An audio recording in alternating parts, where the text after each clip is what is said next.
A Bíblia diz que você pode ter certeza. Você pergunta, eu posso saber que estou salvo, perdoado, que vou para o céu? Sim, você pode saber. Eu quero que você venha comigo para o Evangelho de Lucas, capítulo 10. Se você tem uma Bíblia com você, abra no 10º capítulo do Evangelho de Lucas, começando no versículo 25. E eis que um certo advogado se levantou para pô-lo à prova, dizendo, Mestre, o que devo fazer para herdar a vida eterna? Jesus lhe perguntou, o que está escrito na lei? Como você a interpreta? E ele respondeu, amarás o Senhor teu Deus de todo o teu coração, de toda a tua alma, de toda a tua força e de todo o teu entendimento, e ao teu próximo como a ti mesmo. Então Jesus lhe disse, respondeste bem, faze isso e viverás. Mas o advogado, querendo justificar-se, perguntou a Jesus, e quem é o meu próximo? Um homem descia de Jerusalém para Jericó e caiu nas mãos de ladrões que o despiram, o feriram e fugiram, deixando-o quase morto. Por acaso, descia pelo mesmo caminho um sacerdote. Quando o viu, passou de largo. Do mesmo modo, um levita, chegando àquele lugar, viu-o e também passou de largo. Mas um samaritano que ia de viagem aproximou-se dele e, ao vê-lo, teve compaixão. Foi até ele, tratou de suas feridas, derramando óleo e vinho.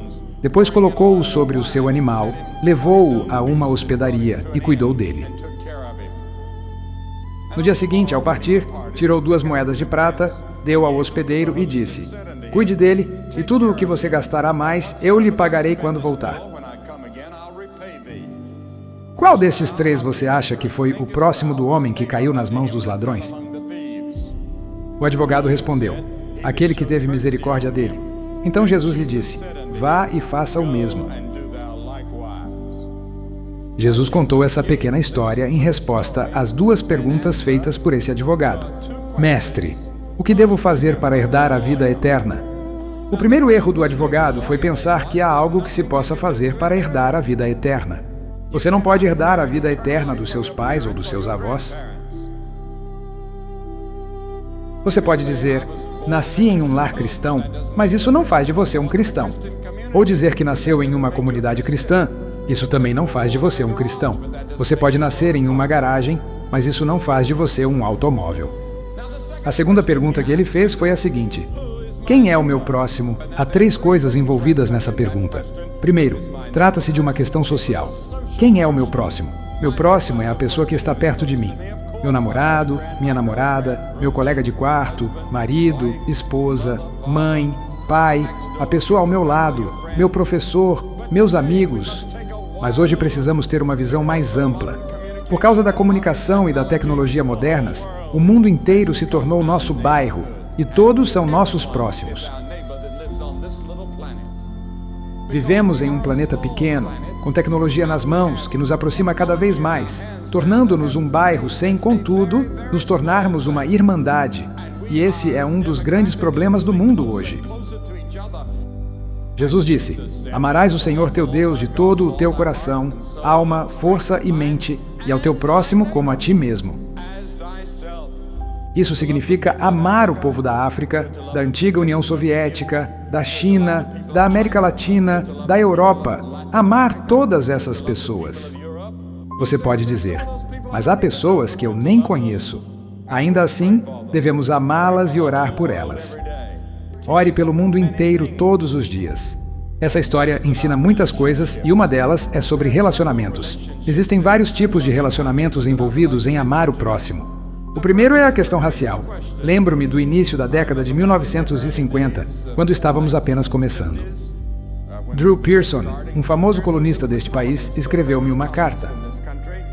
Ele me perguntou se eu estaria disposto a ir a Clinton, Tennessee. Esse foi um dos primeiros grandes incidentes raciais das décadas de 40 e 50, ocorrido em Clinton, Tennessee. Ele perguntou se eu tinha coragem suficiente para ir até lá e pregar para um público integrado. E eu respondi, sim, eu vou, se você for comigo. Ele foi comigo e lembro-me de que o senador Kefauver e outros membros do Senado estavam lá sentados na plataforma. O líder do Conselho de Cidadãos Brancos havia declarado que iria explodir ou interromper a reunião.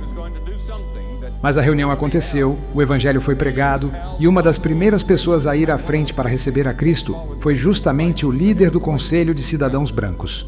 E, a partir de então, ele descobriu que deveria amar o homem negro e que tinha uma responsabilidade nessa questão racial. E você percebe que a história do bom samaritano é, de fato, uma história sobre uma questão racial, porque o povo judeu daquela época tinha muito pouco relacionamento com os samaritanos. Eles eram de uma origem étnica diferente. E esta é uma história que Jesus conta diretamente para ensinar quem são os nossos próximos. Nossos próximos são pessoas de outra raça ou de uma cultura diferente, e devemos amá-las. Quando Jesus voltou à sua cidade natal, Nazaré, ele foi bem recebido, até que falou sobre a questão racial. E quando tocou nesse assunto, tentaram apedrejá-lo. Em segundo lugar, há os relacionamentos entre ricos e pobres no mundo de hoje. As nações ricas e as nações pobres, os ricos e os pobres. Em Tiago, capítulo 2, lemos que Deus não escolheu os pobres deste mundo para serem ricos em fé e herdeiros do reino que Ele prometeu aos que o amam, mas vocês desprezam os pobres. E vemos estatísticas dizendo que cerca de 60 mil pessoas morrem de fome todos os dias, ou que cerca de 1 bilhão de pessoas no mundo vivem hoje em uma dieta de fome. Enquanto isso, lemos sobre todo o dinheiro que gastamos com comida para animais neste país, e sobre todo o lixo que desperdiçamos. De alguma forma, existe uma desigualdade no mundo que precisamos enfrentar. O Evangelho de Cristo não tem significado algum se não for aplicado ao nosso próximo, que sofre e passa necessidade. E eu gostaria de lhe fazer uma pergunta esta noite. Quando foi a última vez que você compartilhou sua vida com outra pessoa, ou com alguém de outra raça, ou seus bens materiais com os pobres, seu conhecimento com os que desejam aprender, ou suas habilidades com aqueles que não foram treinados? Você para ensiná-los o que sabe? Em terceiro lugar, há o relacionamento com o sexo oposto. Hoje nos dizem que o sexo instantâneo está em alta, enquanto relacionamentos duradouros são desprezados. Mas isso já era um problema no livro mais antigo do mundo, Jó. Jó disse: "Fiz uma aliança com os meus olhos, como então poderia olhar com cobiça para uma jovem?" O apóstolo Paulo disse ao jovem Timóteo para fugir das paixões da juventude. Pedro disse que devemos nos abster das paixões carnais que guerreiam contra a alma. E então dizemos: lá vai Deus novamente dizendo que não podemos nos divertir. Não, Deus não está dizendo que há algo errado com o sexo. Todos nós estamos aqui esta noite por causa do sexo, e ele é um presente maravilhoso de Deus. Mas Deus nos deu esse presente para ser usado corretamente, dentro dos limites do casamento. Quando ele diz, não adulterarás, não é porque não quer que você se divirta, mas para proteger o casamento. A imoralidade antes do casamento afeta o casamento depois. Meu genro mais velho é psicólogo, e ele me contou sobre quantas pessoas vivem carregadas de culpa. Havia um artigo no jornal, publicado há poucos dias, dizendo que mais de 50% das mulheres americanas admitem ter cometido adultério. E ainda assim, 70% ou 80% delas dizem sentir culpa. Existe algo na consciência que diz que isso está errado, e elas sofrem por causa disso. Muitas acabam procurando psiquiatras, psicólogos ou líderes espirituais para lidar com essa culpa. Deus também disse isso para proteger o seu corpo. Pensávamos que todas as doenças sexualmente transmissíveis estavam resolvidas com a penicilina.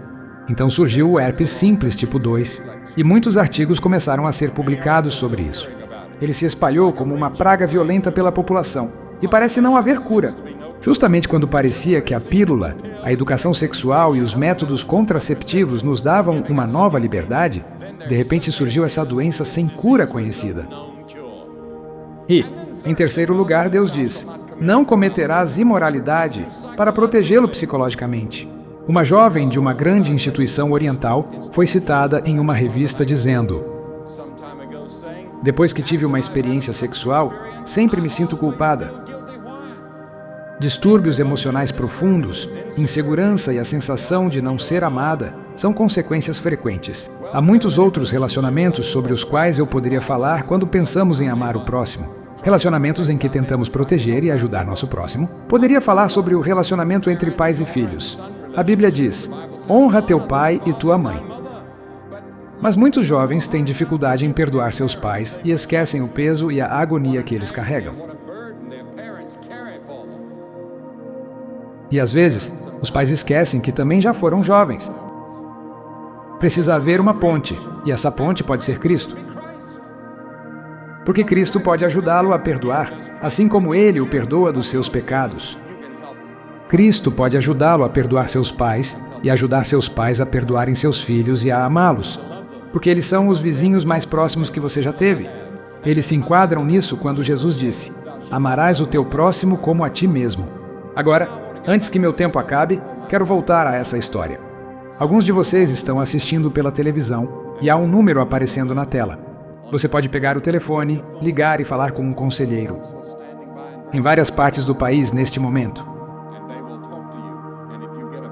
Eles conversarão com você e, se receber sinal de ocupado, ligue novamente, pois eles ajudarão você em sua necessidade de Cristo, de Deus. Observe que, nesta passagem, Jesus fala de um certo homem. Jesus acreditava no valor do indivíduo. Ele passou a maior parte do seu tempo com pessoas individualmente e não apenas com grandes multidões. Era sempre com o indivíduo que ele se preocupava. Ele disse que vê o pardal cair e que tem os cabelos da sua cabeça contados. A Bíblia ensina que Deus ama você como indivíduo. Você não é apenas mais uma pessoa perdida na multidão nesta noite. Você é um indivíduo diante de Deus. Muito se fala em evangelismo de massa, mas diante de Deus somos indivíduos. Você está em pé ou sentado diante de Deus nesta noite como indivíduo, não apenas como alguém perdido na multidão. Ele o vê como se você fosse a única pessoa viva nesta noite. Jesus ama as pessoas individualmente e nos acolhe um a um. Porque maior amor não há do que este, dar a própria vida pelos amigos. O Senhor Jesus Cristo morreu na cruz. E enquanto Ele estava ali, estava pensando em você. Porque Ele é Deus, pôde olhar através dos séculos e chamá-lo pelo nome naquela cruz. Como se dissesse: eu te amo e vou te perdoar se você vier a mim. E então, na história, o homem descia de Jerusalém para Jericó. Jericó era uma cidade fronteiriça, um centro de comércio ilegal e crime, frequentada por criminosos e bandidos. A estrada de Jerusalém a Jericó era chamada de o Caminho Sangrento. Jesus diz que um certo homem caiu nas mãos de ladrões, que o despiram, o feriram e o deixaram quase morto. De certa forma, o mundo inteiro se parece com isso hoje. O pecado está devastando a humanidade. Violência, terrorismo, roubos, abusos e tudo aquilo que lemos nos jornais. E também os pecados menores, que a Bíblia ainda chama de pecado. A Escritura diz que todos pecaram e carecem da glória de Deus. Todos nós somos transgressores. Pecado é a quebra da lei moral de Deus, e todos nós a quebramos. Esses ladrões feriram e despojaram aquele homem, deixando-o sozinho e abandonado. Ele estava quebrado, esmagado e incapaz de se mover. E a Bíblia diz que você e eu somos assim. O pecado nos deixou mortos em nossas ofensas e pecados. A Escritura diz que aquele que vive para os prazeres está morto enquanto vive. Você pode estar vivo fisicamente, mas espiritualmente está morto. Seu espírito, a parte que viverá para sempre, a parte que pensa, sonha e é o verdadeiro você, está morta para Deus. Você não tem desejo real de ler a Bíblia, orar ou viver uma vida santa. Às vezes até deseja, mas é incapaz porque o seu espírito está morto. Ele precisa ser vivificado, e isso é o que Cristo pode fazer hoje. Cristo pode torná-lo vivo. Existem muitos charlatães da salvação. O mundo está cheio de falsos messias. Há centenas de pessoas que afirmam ser Cristo, só em uma grande cidade. C.S. Lewis, o grande professor de Cambridge e Oxford, disse certa vez que todas as religiões são uma perversão ou uma preparação para o cristianismo. Jesus disse: tenham cuidado para que ninguém os engane. Ele advertiu que muitos falsos profetas se levantariam e enganariam a muitos. Paulo disse que homens maus e impostores iriam de mal a pior, enganando e sendo enganados. Então passou um sacerdote. Você pensaria que ele ajudaria um homem ferido, quebrado e abandonado, mas ele passou pelo outro lado. Talvez estivesse indo para um compromisso religioso importante. Não sabemos.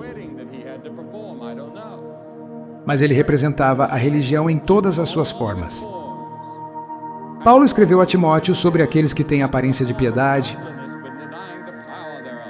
mas negam o seu poder. E eu quero lhe dizer algo: religião não salva ninguém. Religião é a tentativa do homem de alcançar Deus. O cristianismo é a iniciativa de Deus para alcançar o homem. Há uma enorme diferença entre os dois. Jesus disse: vocês se justificam diante dos homens, mas Deus conhece o coração. O que é altamente estimado entre os homens é abominação diante de Deus. Podemos ser líderes religiosos, mas ainda assim sermos falsos. Eu disse na outra noite sobre um bispo de uma igreja que pediu para me ver. Ele disse: eu tenho um doutorado da universidade, eu sou um bispo na igreja. Mas ele disse: eu realmente não sei ao certo se conheço Cristo. Ele se ajoelhou, chorou e aceitou a Cristo como seu Senhor e Salvador.